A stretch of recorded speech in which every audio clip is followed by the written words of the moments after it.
ఇల్లంతా ఆగం చేతివి కదరా. నువ్వు పచారానికి తిరిగింది కాక నన్ను దింపితివి. బాలోని కాళ్ళు మొక్కుపిత్తివి, భగోని కాళ్ళు మొక్కుపిత్తివి, అచ్చగాని కాళ్ళు మొక్కుపిత్తివి, లుచ్చగాని కాళ్ళు మొక్కుపిత్తివి, చిన్నోళ్ళ కాళ్ళు మొక్కుపిత్తివి, పెద్దోళ్ళ కాళ్ళు మొక్కుపిత్తివి. నీ తలపండు వలగా ఆఖరికి అయినోని కాళ్ళు మొక్కుపిత్తివి, కానోని కాళ్ళు మొక్కుపిత్తివి. ఏం చెప్పమంటవే అవ్వా. సర్పంచ్ అయితేనని రోజు తెల్లబట్టలు వేసుకొని తిరిగిండే అవ్వ.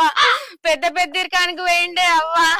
భూములు అమ్మిండే అవ్వ, జాగలు అమ్మిండే అవ్వ, నా పేరు మీద బంగారం కూడా అమ్మిండే అవ్వ.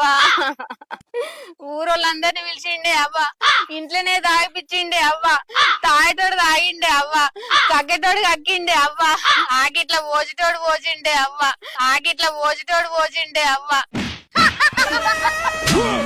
కగ్గినోందంతా ఎత్తిపోసిండే అవ్వ, పోసినోందంతా కడిగిండే అవ్వ, నా కట్టమంతా ఎట్టికైంది అవ్వ.